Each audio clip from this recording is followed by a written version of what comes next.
Dobbiamo farcela. Incipit di Giorgio Dal Negro, presidente ANCI Veneto. I comuni italiani strangolati dai tagli chiedono l'urgente approvazione dello statuto per dare agli enti locali la possibilità di concertare un nuovo sistema di patto di stabilità. A Treviso, a Palazzo dei 300, 15ª assemblea, elezione dei delegati al Congresso nazionale di Brindisi. Obiettivo primario: federalismo fiscale. Noi pensiamo che i tagli devono essere fatti a livello ministeriale, a livello regionale, soprattutto con le regioni a statuto speciale, e che i comuni abbiano già dato molto rispetto a questo argomento. Ecco, come vi muoverete? Quali sono le vostre prime richieste?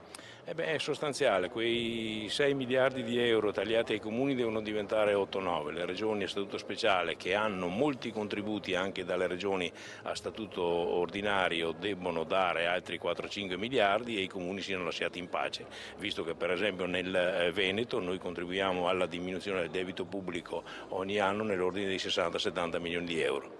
La discussione di oggi dovrebbe chiarire un po' quelli che sono gli aspetti normativi, ma soprattutto diventare anche una spinta per accelerare su questo fondamentale argomento e riforma che riguarda gli enti locali. I comuni del Veneto stanno attendendo il federalismo fiscale in modo veramente come la manna, nel senso che le condizioni dei trasferimenti per noi è certamente molto deficitaria.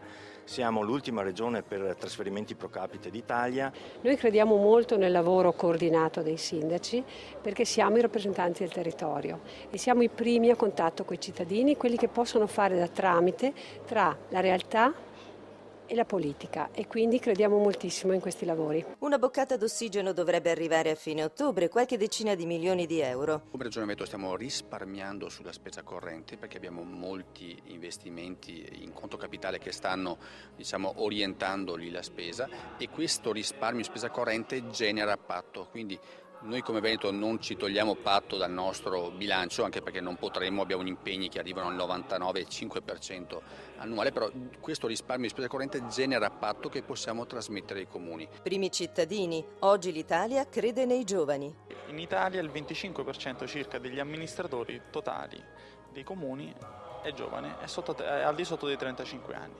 Questa è un'iniezione di fiducia che deve avere non solo la politica ma anche la società, e dimostra soprattutto che quando un giovane si impegna in politica, soprattutto dal basso, e sta in contatto con la gente, quel giovane viene per la maggior parte delle volte premiato.